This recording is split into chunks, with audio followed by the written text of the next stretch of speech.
اہل سنت و جماعت کے سیدھے سادے لوگوں کو بہکانے کے لیے اور صوفی کرام سے بدظن کرنے کے لیے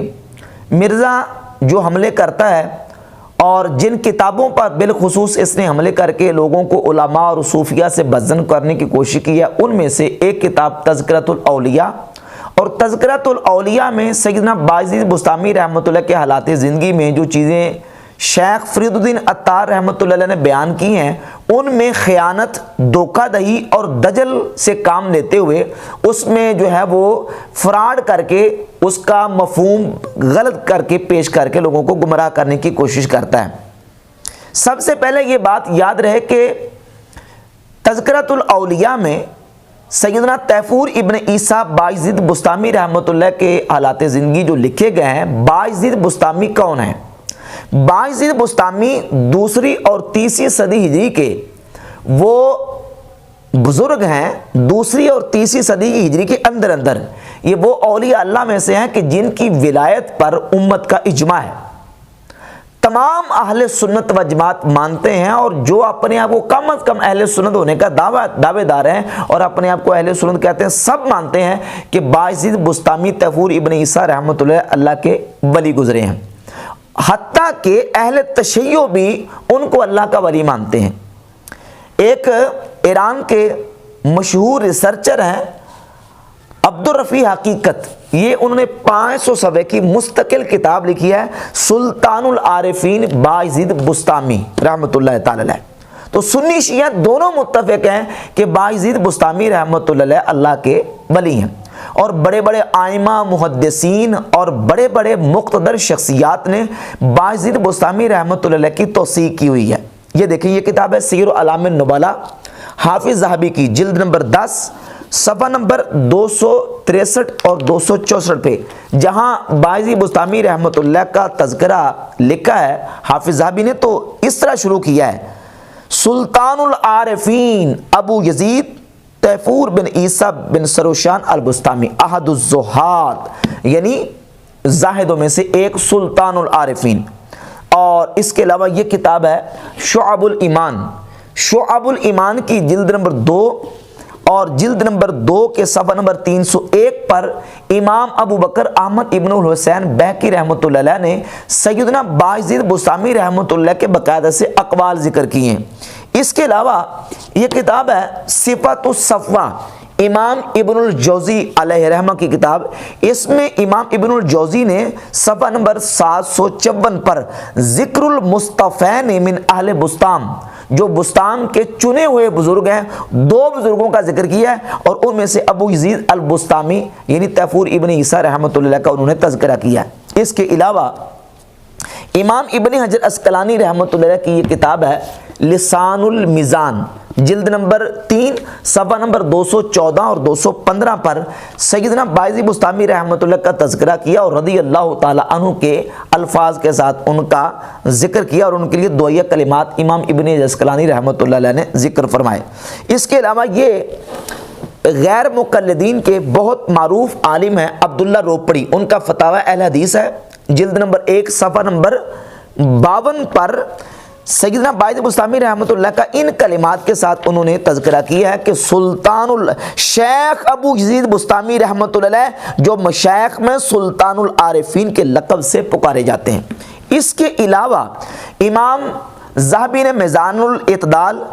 جلد نمبر 2 میں بھی سیدنا بایزید بسطامی رحمۃ اللہ کا ترجمہ لکھا، فتاوی ابن تیمیہ میں ابن تیمیہ نے ان کا تذکرہ کیا، وفیات الاعیان ابن خلقان کی وفیات الاعیان، اس میں بھی ابن خلقان نے باقاعدہ سے سیدنا بایزید بسطامی رحمۃ اللہ کا تذکرہ کیا۔ اور اس کے علاوہ امام ابو نعیم اصفہانی اپنی کتاب حلیۃ الاولیاء جلد نمبر 10 میں باقاعدہ سے بایزید بسطامی رحمۃ اللہ کی منقبت میں تقریباً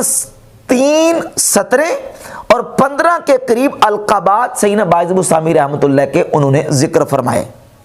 اور دیگر امام شاطبی نے اپنی کتاب الاعتصام میں اور دیگر محدثین نے سیدنا بایزید بسطامی رحمۃ اللہ کا بڑے اچھے انداز کے ساتھ تذکرہ کیا اور ان کی توثیق کی ہے۔ لہذا سنی شیعہ دونوں کے نزدیک بایزید بسطامی رحمۃ اللہ ایک مسلمہ شخصیت ہیں اور دوسری اور تیسری صدی کے بہت بڑے ایک اللہ کے ولی گزرے ہیں۔ اور باقاعدہ سے محدثین نے بایزید بسطامی رحمۃ اللہ علیہ کے جو ہے وہ اقوال ذکر کیے ہیں۔ مثال کے طور پر یہ شعب الایمان ہے امام بہقی رحمۃ اللہ علیہ کی کتاب، جلد 2 صفحہ نمبر 301 پر، اور اس کے علاوہ حافظ ابن کثیر نے اپنی کتاب البدایہ والنہایہ جلد نمبر 11 صفحہ نمبر 41 پر، اور ہلیۃ الاولیاء جلد 10 صفحہ 41 پر، اور اس کے علاوہ وفیات العیان جلد نمبر 2 صفحہ نمبر 436 پر، ان تمام کتابوں میں یہ قول بایزید بسطامی رحمۃ اللہ کا ذکر کیا ہے۔ وہ فرماتے ہیں لو نظرتم الی رجل اعطی من الکرامات، اگر تم ایسے شخص کو دیکھو جس کو کرامتیں دی گئی ہیں، حتی یرتفع فی الہوا، حتیٰ کہ وہ شخص ہوا میں اڑے، فلا تغتروا بہ حتی تنظروا کیف تجدونہ عند الامر والنہی وحفظ الشریعہ، تو فرمایا کہ تم اس کے پیچھے ایسے ہی نہ چل پڑنا، ایسے ہی اس کے پیچھے نہ لگ جانا، دھوکہ نہ کھانا، جب تک تم یہ نہ دیکھ لو کہ وہ اللہ رب العزت کے اوامر پر کتنا عمل کرتا ہے، اور اللہ نے جن کاموں سے روکا ہے ان سے کتنا رکتا ہے، اور شریعت کی کتنی محافظت کرتا ہے۔ اور ان اقوال کو امام بہقی نے ذکر کیا، حافظ ابن کثیر نے، ابن خلقان نے، امام ابو نعیم اصفہانی نے اور دیگر محدثین نے ان اقوال کو ذکر کیا ہے سیدنا بایزید بسطامی رحمۃ اللہ کے ان شریعت کی محافظت کے حوالے سے اقوال کو ذکر کیا۔ تو محدثین ائمہ نے، علماء نے ان کی ولایت کو اور ان کی مسلمہ شخصیت کو مانا ہے، تسلیم کیا ہے۔ اب آ جائیں سیدنا بایزید بسطامی رحمۃ اللہ کی شخصیت کے حوالے سے، ان کی ولادت اور وفات کے حوالے سے جو مرزا لوگوں کو دھوکہ دیتا ہے، اور اس طرح لوگوں کو جناب دھوکہ دیتا، کہتے ہیں دیکھیں جی انہوں نے اپنی طرف سے واقعہ گڑھا ہوا ہے کہ بایزید بسطامی جو ہیں انہوں نے امام جعفر الصادق رضی اللہ تعالیٰ عنہ سے اکتساب فیض کیا ہے، حالانکہ امام جعفر صادق جو ہیں وہ جو ہے نا وہ 148 ہجری میں فوت ہو گئے تھے، اور بایزید بسطامی پیدا ہو رہے ہیں 188 ہجری میں۔ تو جو بندہ 188 ہجری میں فوت ہو رہا ہے، پیدا ہو رہا ہے، وہ 248 میں فوت ہونے والے سے اکتساب کیسے کر سکتا ہے، ان سے کیسے علم حاصل کر سکتا ہے؟ تو یہ بھی اس کی جہالت کی دلیل ہے واضح۔ کیوں؟ اس لیے کہ بایزید بسطامی رحمۃ اللہ کی تاریخ ولادت اور تاریخ وفات اس میں اختلاف ہے، اور جو بڑی بڑی متقدمین علماء کی کتابیں ہیں ان کتابوں میں بھی 2 اقوال موجود ہیں۔ مثلا امام ابو عبد الرحمن السلمی المتوفی 412 ہجری اپنی کتاب طبقات الصوفیہ میں جہاں سیدنا بایزید بسطامی رحمۃ اللہ کا تذکرہ کرتے ہیں، تو وہاں سیدنا بایزید بسطامی رحمۃ اللہ کا سن وفات انہوں نے ذکر کیا 234 ہجری، دیگر علماء نے بیان کیا ہے 261 ہجری، اور امام ابو عبد الرحمن السلمی طبقات الصوفیہ میں 234 ہجری جو ہے وہ سیدنا بایزید بسطامی رحمۃ اللہ کا سن وفات ذکر کرتے ہیں۔ اور سن ولادت کے حوالے سے جو کتابیں سیدنا بایزید بسطامی رحمۃ اللہ کے حالات زندگی پر لکھی گئی ہیں، بعض نے سن ولادت بیان کیے 188 ہجری، اور بعض نے سن ولادت بیان کیے 131 ہجری۔ اب 131 ہجری کا سن ولادت جو ہے اس کو اگر دیکھیں تو 148 ہجری میں تقریباً 16-17 سال سیدنا بایزید بسطامی رحمۃ اللہ کی عمر بنتی ہے، تو یقیناً اس عمر میں بندہ جو ہے نا وہ علوم حاصل بھی کر سکتا ہے اور اکتساب فیض کر سکتا ہے، اس میں کوئی ایسا جو ہے وہ دقت والی بات نہیں ہے۔ لہٰذا 131 ہجری سن ولادت اور 188 ہجری سن ولادت، یہ دونوں سن ولادت ملتے ہیں، تو لہٰذا اگر 131 ہجری سن ولادت کو لے کر 234 ہجری وفات مانی جائے تو اس اعتبار سے بالکل جو ہے وہ سیدنا بایزید بسطامی رحمۃ اللہ دوسری تیسری ہجری کے بزرگ بھی ٹھہرتے ہیں، اور ان کا سیدنا امام جعفر صادق رضی اللہ تعالیٰ عنہ سے اکتساب فیض کرنا اور علم حاصل کرنا بھی بالکل واضح ہو جاتا ہے۔ اور اس کے علاوہ اب مرزا جو ہے اسی سلسلے میں سیدنا بایزید بسطامی رحمۃ اللہ کا جب نام آتا ہے نا کہ بایزید بسطامی، کہتا لو دیکھو جی نام آ گیا بایزید، اب بایزید کا معنی ہے یزید کے ابا جان، کیا کہتا ہے یزید کے ابا جان، جبکہ اگر بایزید رحمۃ اللہ کا یہ جو نام ہے بایزید، اس کو دیکھا جائے اگر عربی کے اعتبار سے دیکھا جائے تو با اور یزید، زادہ یزیدو سے یزید کا لفظ جو ہے وہ کلمہ استعمال ہوتا ہے، اگر اسم اور نام کے طور پر استعمال ہو تو وہ زیادت کے معنی میں استعمال ہوتا ہے، اور وہ اسم کے معنی میں استعمال ہوتا ہے اگرچہ یزیدو فعل ہے، تو اب با یزید جو ہے اس کا معنی ہوگا زیادتی والا، نہ کہ یزید کا ابا، اور حقیقت یہ ہے کہ تحقیق سے یہ بات واضح ہوئی ہے کہ اگر جغرافیائی اعتبار سے دیکھا جائے تو سیدنا بایزید بسطامی رحمۃ اللہ کا جو علاقہ اور جو ان کا مسکن تھا بسطام، یہ ترکمانستان کے بارڈر پر واقع ہے، ایران اور ترکمانستان کے بارڈر پر واقع ہے۔ تو بایزید بسطامی رحمۃ اللہ کا یہ جو نام ہے نا بایزید، یہ اصل میں ترکی نام ہے۔ با اور یزید دو جو ہے وہ لفظوں کا مرکب ہے بایزید، جس طرح جو ترکیوں کے سلاطین تھے،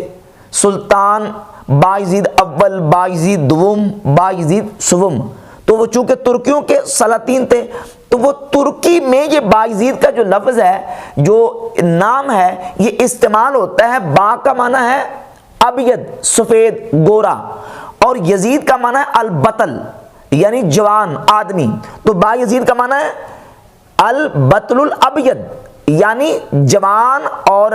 سفید رنگ کا جوان، سفید رنگ کا آدمی۔ تو اسی چیز کو بیان کرتے ہوئے ایرانی ریسرچر اپنی اس کتاب میں صفحہ نمبر 20 پر لکھتا ہے کہ یہ جو بایزید کا نام ہے، اس حوالے سے کہتے ہیں بارویت سال کی کسانے کے بایزید نام داشتان در بستان بسیار بودان۔ عبدالرفیع حقیقت لکھتا ہے کہ بستان میں بایزید نام کے بہت سارے لوگ تھے، چنانکہ نام تیفور ہم کے گوئن بایزید با این نام خواندہ میشد حتی در بین قوم و قبیلہ و بسیار بود، کہ جو بندہ تیفور نام کا ہوتا تھا اس کو بایزید کا نام دیتے تھے۔ اور بایزید بسطامی رحمۃ اللہ کے نام کی ہرگز یہ وجہ نہیں ہے کہ وہ یزید کے ابو تھے یا انہوں نے اپنے کسی بیٹے کا نام یزید رکھا تھا اور اس واسطے انہوں نے اپنی کنیت رکھی۔ تو بایزید جو ہے یہ ہے سفید رنگ کا نوجوان یا سفید رنگ کا آدمی۔ تو یہ اصل میں جو ہے نا وہ فارسی کا یہ کس کا ہے؟ ترکی کا نام ہے، جو آج بھی ترکی والے اس کو استعمال کرتے ہیں اپنی زبان میں۔ آپ آ جائیں تذکرۃ الاولیاء کی طرف۔ مرزا کی معلومات کتنی محدود ہیں۔ جب تذکرۃ الاولیاء کی بات کرتا تو کہتے ہیں تذکرۃ الاولیاء جو ہے نا یہ تصوف کی بڑی بنیادی کتاب ہے، اور یہ کتاب اصل میں عربی میں لکھی گئی تھی۔ حالانکہ تذکرۃ الاولیاء کتاب جو ہے یہ اصل فارسی میں لکھی گئی ہے، اصل فارسی میں ہے، اور بعد میں اس کا اردو میں ترجمہ کیا گیا۔ اور جو اردو ترجمہ شبیر برادر سے چھپا ہے وہ کسی مجہول شخص کا ہے، بغیر نام کے وہ ترجمہ چھپا ہے، اور اس ترجمے میں بھی بہت ساری جگہ پہ خرابیاں اور بہت ساری جگہوں پہ عبارتیں اس نے حذف کی ہیں، بہت سارے مقامات پہ اس نے ترجمہ ہی نہیں کیا۔ اصل کتاب جو ہے وہ فارسی میں ہے، اور وہ جو اردو والا ترجمہ اس کو لے کے اور عبارت کے منہ میں لقمہ دے دے کے لوگوں کو صوفیہ سے اور اولیاء اللہ سے بدظن کرتا ہے مرزا۔ جہاں تک سیدنا بایزید بسطامی رحمۃ اللہ کے حوالے سے جو تذکرۃ الاولیاء میں بات کی گئی ہے،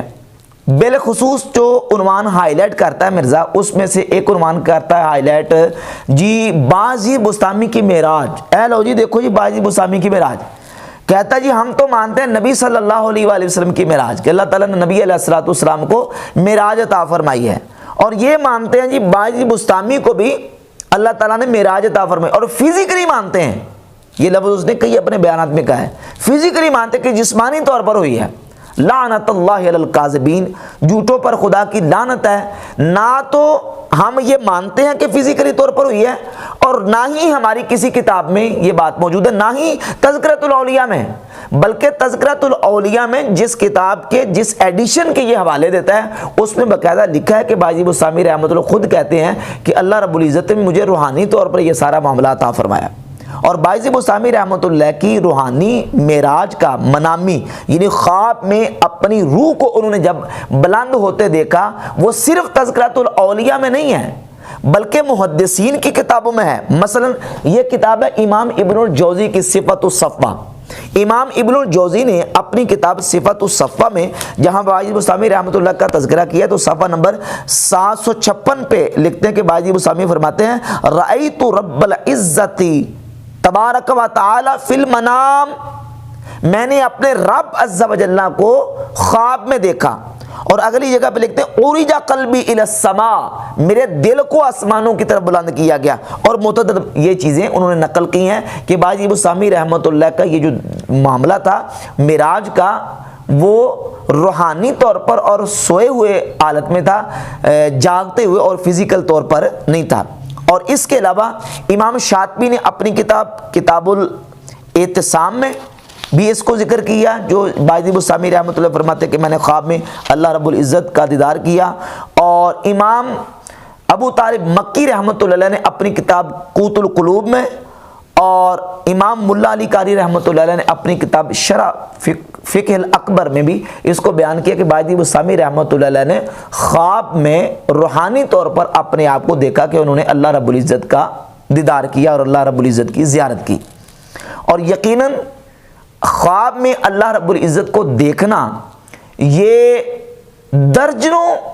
اولیاء اللہ، صوفیاء، تابعین، بلکہ صحابہ کرام رضی اللہ تعالیٰ عنہم سے کتابوں میں موجود ہے۔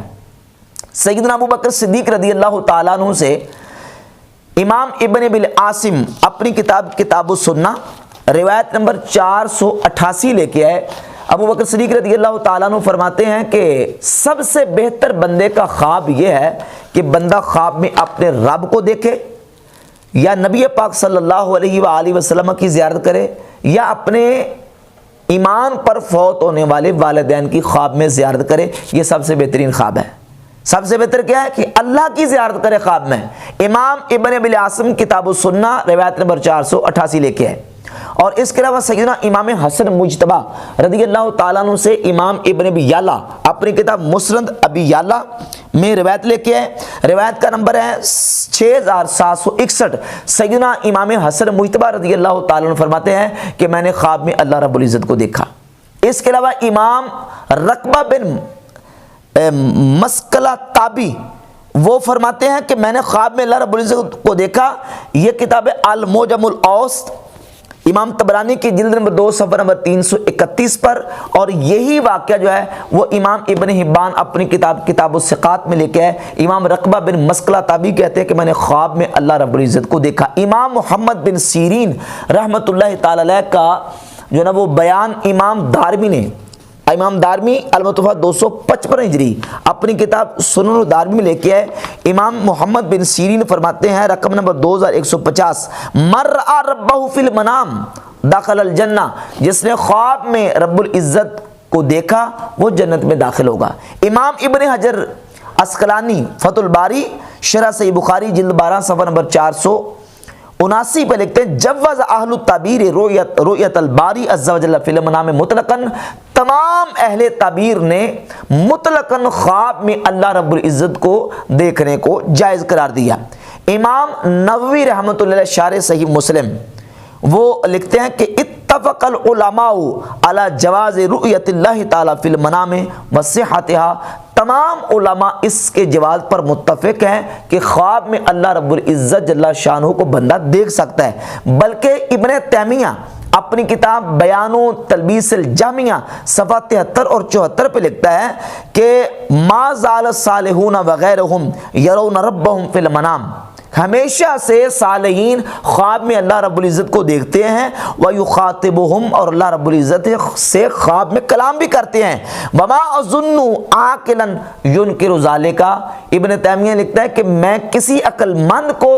گمان نہیں کرتا کہ وہ اس بات کا انکار کرے۔ فَإِنَّ وُجُودَ هَذَا مِمَّا لَا يُمْكِنُ رَفْعُهُ إِذَا الرُّؤْيَا تَقَعُ لِلْإِنسَانِ بِغَيْرِ اِخْتِيَارِهِ، کیونکہ خواب انسان کے اختیار سے واقع نہیں ہوتا بلکہ خواب انسان کے اختیار کے بغیر واقع ہوتا ہے، لہذا خواب میں اللہ رب العزت کو دیکھنا یہ ناممکن نہیں ہے۔ خواب میں بندہ اللہ تعالیٰ کو دیکھ سکتا ہے۔ امام اوزائی صحیح بخاری اور صحیح مسلم کی سینکڑوں احادیث کے راوی ہیں۔ امام ابو نعیم اصفہانی حلیۃ الاولیاء میں ان کا واقعہ ذکر کرتے ہیں جلد 6 صفحہ نمبر 183 پر، رقم 8130 اور 8131۔ امام اوزائی رحمۃ اللہ فرماتے ہیں کہ میں نے خواب میں اللہ رب العزت کو دیکھا۔ اس کے علاوہ تاریخ دمشق میں یہ بات موجود ہے۔ اور امام سریج بن یونس جو کہ بخاری اور مسلم دونوں کے استاد بھی ہیں اور بخاری مسلم کے راوی بھی ہیں، تہذیب و تہذیب جلد 2 صفحہ نمبر 656 میں موجود ہے کہ سریج بن یونس کہتے ہیں میں نے خواب میں اللہ رب العزت کو دیکھا۔ تو اس طرح درجنوں ائمہ محدثین میں سے امام احمد بن حنبل رحمۃ اللہ علیہ کا واقعہ امام ذہبی نے سیر اعلام نبلا میں ذکر کیا کہ وہ فرماتے کہ میں نے خواب میں اللہ رب العزت کو دیکھا۔ تو یہ سارے واقعات بتاتے ہیں کہ ائمہ، محدثین، علماء، صحابہ، تابعین نے بھی خواب میں اللہ رب العزت جل شانہ کی زیارت کی ہے، لہذا یہ کوئی ناممکن اور اس طرح کی گستاخی والی بات نہیں ہے۔ باقی رہ گئے نبی پاک صلی اللہ تعالیٰ علیہ وآلہ وسلم کی معراج شریف کے حوالے سے کہ نبی پاک علیہ الصلوۃ والسلام کا اللہ رب العزت کو دیکھنا سرکار کی خصوصیت ہے، تو یقیناً حضور کی خصوصیت ہے آنکھوں سے دیکھنا، فزیکلی طور پر جاگتے ہوئے اللہ رب العزت کا دیدار کرنا۔ یہ صرف اور صرف نبی پاک صلی اللہ علیہ وسلم کی ذات اقدس کو حاصل ہے، کسی اور کو حاصل نہیں۔ حضور کی جو خصوصیت ہے وہ ہے آنکھوں سے بیداری کی حالت میں دیکھنا، یہ سرکار کی خصوصیت ہے۔ خواب میں اللہ رب العزت کا دیدار کرنا یہ تو نبی پاک صلی اللہ علیہ وآلہ وسلم کے غلاموں کو اور حضور علیہ الصلوۃ والسلام کی امتیوں کو بھی حاصل ہے۔ کیوں؟ اس لیے کہ سیدنا عبداللہ ابن عباس رضی اللہ تعالیٰ عنہ فرماتے ہیں الخلۃ لابراہیم والکلام لموسیٰ والرؤیۃ لمحمد صلی اللہ علیہ وآلہ وسلم، اللہ نے خلت جناب ابراہیم علیہ الصلوۃ والسلام کو عطا فرمائی اور کلام جناب موسیٰ علیہ الصلوۃ والسلام کو عطا فرمایا، والرؤیۃ لمحمد صلی اللہ علیہ وآلہ وسلم، اور اپنا دیدار اللہ نے نبی پاک صلی اللہ علیہ وآلہ وسلم کو عطا فرمایا۔ اور رؤیت جب تائے مدورہ کے ساتھ آتی ہے تو اس سے مراد رؤیت بالابصار ہوتا ہے، یعنی آنکھوں کے ساتھ دیکھنا، یعنی آنکھوں کے ساتھ اللہ رب العزت کو دیکھنا، یہ صرف اور صرف نبی پاک صلی اللہ علیہ وآلہ وسلم کی خصوصیت ہے۔ اور یہ روایت جو ہے وہ مستدرک علی الصحیحین میں امام حاکم لے کے ہے، پہلی جلد صفحہ 163، روایت کا نمبر ہے 216۔ امام حاکم نے بھی صحیح کہا اور اس کی تلخیص میں امام ذہبی نے بھی اس روایت کو صحیح کہا۔ السنن الکبریٰ للنسائی 11539 نمبر حدیث ہے، معجم الاوس جلد 6 صفحہ 459 اور روایت کا نمبر 9396۔ اور امام ابن ابی العاصم اپنی کتاب السنہ رقم نمبر 199، البانی نے اس حدیث کو صحیح کرا دیا، ناصر الدین البانی نے اس حدیث کو صحیح کہا، امام ابن حجر اسقلانی نے اس حدیث کو صحیح کہا، امام حاکم نے اس حدیث کو صحیح کہا اور علامہ ذہبی نے بھی اس حدیث کو صحیح کہا، لہذا یہ حدیث صحیح۔ عبداللہ ابن عباس فرماتے ہیں والرؤیۃ لمحمد صلی اللہ علیہ وآلہ وسلم، اپنا دیدار اللہ رب العزت نے محمد مصطفیٰ صلی اللہ علیہ وآلہ وسلم کو عطا فرمایا۔ تو جو حضور کی خصوصیت ہے وہ ہے آنکھوں کے ساتھ دیکھنا۔ خواب میں یا روحانی طور پہ کسی کو اللہ رب العزت اپنا دیدار کروا دے تو یہ نبی پاک علیہ الصلوۃ والسلام کے امتیوں کو، سرکار کے غلاموں کو بھی حاصل ہے۔ لہذا مرزا یہ اس چیز کا سہارا لے کے یہاں جھوٹ بولتا ہے اور خیانت اور دجل سے کام لیتا ہے، کہتا ہے فزیکلی طور پر دعویٰ کرتے ہیں، حالانکہ کشف المحجوب میں بھی روحانی طور پر اور منامی طور پر اللہ کا دیدار کرنے کا ذکر ہے، اور تذکرۃ الاولیاء میں بھی روحانی اور منامی طور پر ذکر ہے، اور امام ابن الجوزی نے اپنی کتاب صفت الصفوہ میں بھی خواب میں دیکھنے کا ذکر کیا ہے، اور علامہ شاطبی نے الاعتصام میں بھی خواب میں اللہ رب العزت کو دیکھنے کا ذکر کیا ہے۔ اور یہاں یہ بات یاد رہے کہ یہ کتاب ہے الفتاوی الحدیثیہ امام ابن حجر مکی حتمی کی، اس کے صفحہ نمبر 200 پر امام ابن حجر مکی لکھتے ہیں کہ جو بندہ یہ دعویٰ کرے کہ اس نے جاگتے ہوئے اللہ رب العزت کو دیکھا ہے، کہتے ہیں کہ من زعم ذالک فہو کافر مراق الدم، ایسا بندہ کافر ہے، ہم اس کو مسلمان نہیں سمجھتے جو کہے کہ میں نے جاگتے ہوئے اللہ رب العزت کا دیدار کیا ہے، ہم اس بات کو تسلیم نہیں کرتے۔ لہذا جن صوفیہ کی کتابوں میں یہ بات موجود ہے وہاں خواب میں اور سوئے ہوئے روحانی طور پر اللہ رب العزت جل شانہ کی کا دیدار اور اس کی زیارت کرنے کا ذکر ہے، اور یہاں دجل سے کام لیتے ہوئے کیا بنا دیا۔ اب آ جائیں تذکرۃ الاولیاء کی اس عبارت پر جس عبارت کا مرزا حوالہ پیش کرتا ہے۔ یہ کتاب ہے تذکرۃ الاولیاء، اور شبیر برادر سے یہ کتاب چھپی ہے کسی مجہول شخص کے ترجمے کے ساتھ، پتہ نہیں کہ ترجمہ کرنے والا کون ہے، اور نہ ہی اس شخص کا اس کتاب کے باہر نام لکھا گیا ہے۔ پہلے بنیادی طور پر یہ بات یاد رکھیں کہ اولیاء اللہ اور صالحین جن کی ولایت مسلمانوں کے ہاں مسلمہ ہے، ان کی طرف اگر کوئی بات منسوب ہوتی ہے اور بات کسی کی نسبت کی جاتی ہے تو پہلے تو اس کی نسبت کو دیکھا جاتا ہے کہ نسبت درست ہے کہ نہیں۔ سیدنا باجی بسطامی رحمۃ اللہ کی طرف جو باتیں منسوب کی گئی ہیں، علماء کا ایک طبقہ وہ ہے جو سرے سے ان منسوب شدہ باتوں کو مانتا ہی نہیں ہے، کہ یہ ان کی طرف صحیح منسوب نہیں کی گئی، ان کی طرف غلط منسوب کی گئی۔ اور دوسرے علماء وہ ہیں، محدثین ہیں، علماء ہیں، بزرگان دین ہیں کہ جنہوں نے کہا کہ باتیں تو ان کی طرف منسوب ہیں لیکن ان کی ہم تعویل کریں گے، ان کی کیا کریں گے؟ تعویل کریں گے۔ اور انہوں نے تعویل کی ہے، جس طرح بعض احادیث میں آنے والے واقعات کی علماء نے تعویل کی ہے۔ ان واقعات میں سے مثال کے طور پر ایک واقعہ جو کہ صحیح بخاری میں کئی مقامات پہ موجود ہے، صحیح بخاری میں 6481، 3481، 7508 اور صحیح مسلم میں 6980، یہ متعدد مقامات پہ وہ واقعہ موجود ہے۔ نبی پاک صلی اللہ علیہ وآلہ وسلم نے سابقہ گزر گئی امتوں میں سے کسی ایک شخص کا واقعہ بیان کیا کہ وہ جب فوت ہونے لگا تو اس شخص نے اپنے بچوں کو جمع کیا اور جمع کر کے اس نے بچوں کو وصیت کر دی کہ جب میں مر جاؤں تو میری میت کو آگ لگا دینا، اور میری میت کو آگ لگا کے اس کی جو راکھ ہے اس کو پیس کر ہواؤں میں اڑا دینا۔ اور اس نے ایک جملہ بولا، لَإِن قَدَرَ عَلَيَّ رَبِّي لَيُعَذِّبُنِي عَذَابًا مَا عَذَّبَهُ بِهِ أَحَدًا۔ ایک اس کا ترجمہ یہ کہ اگر میرے رب نے مجھ پر تنگی کی، میری گرفت کی، تو مجھے وہ عذاب دے گا کہ جو کسی کو اس نے عذاب نہیں دیا ہوگا۔ اور بعض علماء وہ ہیں جنہوں نے اس کو اس کے ظاہر پر معمول کیا کہ اگر میرا رب مجھ پر قادر ہوا تو مجھے ایسا عذاب دے گا کہ جیسا اس نے کسی کو عذاب نہیں دیا ہوگا۔ اب اس جملے کو لے کر، اس حدیث کے ان کلمات کو لے کر محدثین نے جو شروحات لکھی ہیں ان میں سے دو حوالے میں آپ کے سامنے رکھتا ہوں۔ ایک حوالہ امام ابن حجر اسقلانی کا، یہ ہے فتح الباری شرح صحیح بخاری جلد نمبر 6، صفحہ نمبر اس کا ہے 648۔ امام ابن حجر اسقلانی لکھتے ہیں کہ وَالْأَزْهَرُ وَأَظْهَرُ الْأَقْوَالِ أَنَّهُ قَالَ ذَلِكَ فِي حَالِ دَهْشَتِهِ وَغَلَبَةِ الْخَوْفِ عَلَيْهِ حَتَّى ذَهَبَ بِعَقْلِهِ۔ جس بندے نے یہ کہا کہ اگر میرا رب مجھ پر قادر ہوا تو وہ مجھے ایسا عذاب دے گا کہ ایسا عذاب اس نے کسی کو نہیں دیا ہوگا، کہتے ہیں کہ یہ ظاہر قول یہ ہے کہ اس نے یہ جملہ جو اللہ رب العزت کی قدرت کے حوالے سے کہا ہے، اس نے یہ غلبہ خوف اور دہشت کی حالت میں کہا ہے کہ جس وقت اس کی عقل جا چکی تھی۔ وَلَمْ يَقُلْهُ قَاصِدًا لِحَقِيقَةِ مَعْنَاهُ، اس کی حقیقت معنی کا قصد کرتے ہوئے اس نے جملہ نہیں کہا، بل فی حالت کان فیہا کالغافل والزاہل والناسی، بلکہ اس نے یہ جملہ ایسی حالت میں کہا ہے کہ جس وقت وہ غافل اور بھول جانے والے کی طرح تھا۔ الذی لا یؤخذ بما یستر منہ، ایسا شخص کے ایسے بندے سے کوئی جملہ صادر ہو جائے تو اس سے اس پر گرفت نہیں کی جاتی۔ تو کہتے ہیں یہ جملہ جو اس نے کہا کہ اگر میرا رب مجھ پر قادر ہوا تو مجھے عذاب دے گا، یہ جملہ اس نے ایسی حالت میں کہا ہے کہ جس وقت اس پر ظہور اور نسیان طاری تھا اور اس نے اس کے معنی کا قصد کرتے ہوئے نہیں کہا۔ اور امام نووی رحمۃ اللہ علیہ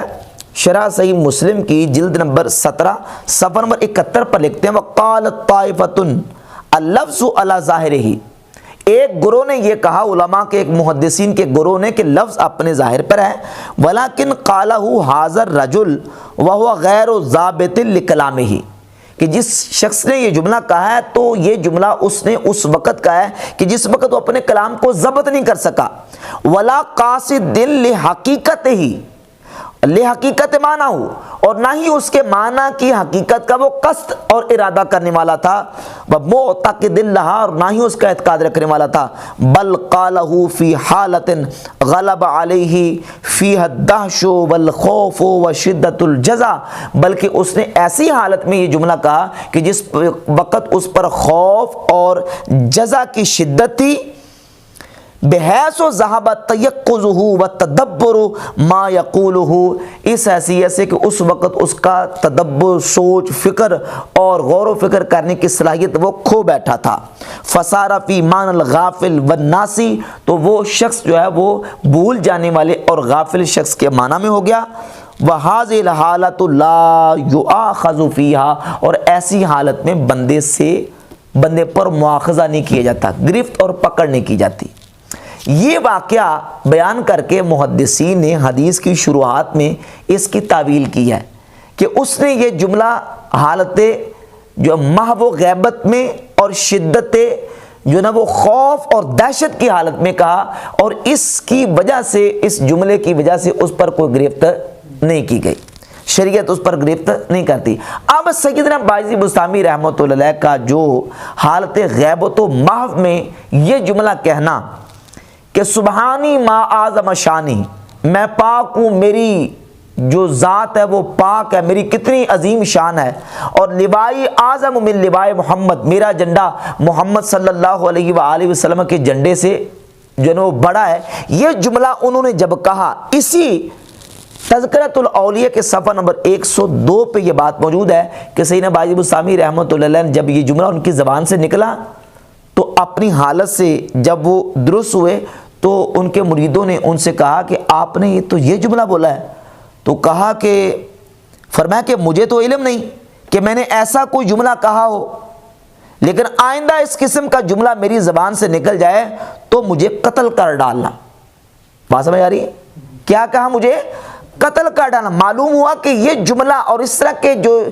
جو الفاظ ان کی زبان سے نکلے تھے وہ غلبہ حالت اور غلبہ محو کی حالت میں تھے، وہ انہوں نے قصداً ایسے الفاظ اپنی زبان سے نہیں نکالے تھے۔ اور پھر اسی بات کی تعویل کرتے ہوئے شیخ فرید الدین عطار رحمۃ اللہ علیہ نے اپنی اس کتاب تذکرۃ الاولیاء کے صفحہ نمبر 124 پر لکھا، وہ کہتے ہیں دیکھیں بایزید بستامی رحمۃ اللہ کے ولی ہیں اور اولیاء اللہ میں سے ہیں، وہ نبی پاک صلی اللہ علیہ وآلہ وسلم کے مقام نبوت کا اس قدر پاس اور خیال کرتے ہیں کہ 123 نمبر صفحہ پہ لکھتے ہیں، لیکن بایزید بستامی فرماتے ہیں لیکن غور فکر کے بعد معلوم ہوا کہ میرا سر ایک نبی کے قدموں کے نیچے ہے۔ اس وقت مجھے محسوس ہوا کہ ولایت کی انتہا نبوت کی ابتدا ہوا کرتی ہے۔ یعنی کہتے ہیں میں جب اتنی بلندی پر چلا گیا تو میں نے دیکھا کہ میرا سر جو ہے وہ ایک نبی کے قدموں کے نیچے ہے، تو مجھے معلوم ہوا کہ جہاں تک ولایت کی انتہا ہوتی ہے وہاں سے نبوت کی ابتدا ہوتی ہے۔ فرماتے اس مقام سے جب میری روح فردوس و جہنم اور ملائکہ کے مشاہدے کے لیے روانہ ہوئی، کیا روانہ ہوئی؟ روح روانہ ہوئی، تو وہاں انبیاء کرام سے شرف نیاز حاصل ہوا۔ اور سارا واقعہ بیان کرتے ہوئے پھر بایزید بستامی رحمۃ اللہ فرماتے ہیں کہ جب میں اتنی بلندی پر پہنچ گیا، کشف المحجوب میں ایسے لکھا ہے اور تذکرۃ الاولیاء میں بھی ایسے لکھا ہے، تو میں نے اللہ رب العزت کی بارگاہ میں عرض کی کہ یا اللہ میں اپنی آپ سے خلاصی نہیں پا رہا، تو اللہ تعالیٰ نے فرمایا کہ یا بایزید خلاصے تو از تو یہ تو در مطابت دوست ما بستاست، کہ اے بایزید اگر اپنے آپ سے خلاصی پانا چاہتا ہے تو میرے محبوب کی مطابت میرا ہے، دیدارہ بخاک قدم ویرا اقتحال کن، اپنی آنکھوں کے لیے میرے محبوب کی قدموں کی خاک کو سرما بنا لے، وہ بر مطابت و مداومت کن، اور ان کی اتباع میں چلتا جا تو تجھے یہ مقام میں عطا فرما دوں گا۔ تو بایزید بستامی فرماتے ہیں کہ فرمایا کہ جو کچھ میں نے مشاہدہ کیا اس سے یہ اندازہ ہو گیا کہ جب تک خودی کا ازالہ نہ ہو جائے خدا کا راستہ ملنا محال ہے، اور جب میں نے سوال کیا کہ میں نے اپنی خودی کا ازالہ کس طرح کروں تو جواب ملا کہ یہ مقام صرف اتباع نبوی ہی سے حاصل ہو سکتا ہے۔ یہ سارا واقعہ بیان کرنے کے بعد تذکرۃ الاولیاء صفحہ 124 جو ترجمے والی ہے اس میں شیخ فرید الدین عطار رحمۃ اللہ علیہ فرماتے ہیں کہ مجھے حیرت ہے کہ جو بزرگان دین وقار نبوی سے اس درجہ باخبر ہوں کہ ان کے اقوال سے لوگ ایسا مفہوم کیوں اخذ کر لیتے ہیں جس میں حضور اکرم صلی اللہ علیہ وآلہ وسلم کی تحقیر کا پہلو نکلتا ہے۔ یعنی وہ اس قدر حضور کی عزت اور احترام کر رہے ہیں تو ان کے اقوال سے ایسا مفہوم کیوں لوگ نکال لیتے ہیں۔ پھر انہوں نے یہ جملہ نقل کیا کہ بایزید بستامی کے جو منہ سے یہ لفظ نکلے کہ سبحانی ما اعظم شانی اور لوائی اعظم من لوائے محمد صلی اللہ علیہ وآلہ وسلم، کہتے کہ یہ ان کے منہ سے اور ان کی زبان سے غلبہ حالت اور محو کی حالت میں نکلے، لہذا اس پر گرفت نہیں ہوگی بلکہ ہم اس کی ایسی تعویل کریں گے کہ جس میں تعویل کر کے ان کو ہم بچا سکیں تعویل کے ذریعے۔ اور یہ تعویل صرف شیخ فرید الدین عطار نے نہیں کی بلکہ یہ ہے سیر اعلام النبلاء جلد نمبر 10 اور صفحہ نمبر 264 پر حافظ ذہبی لکھتے ہیں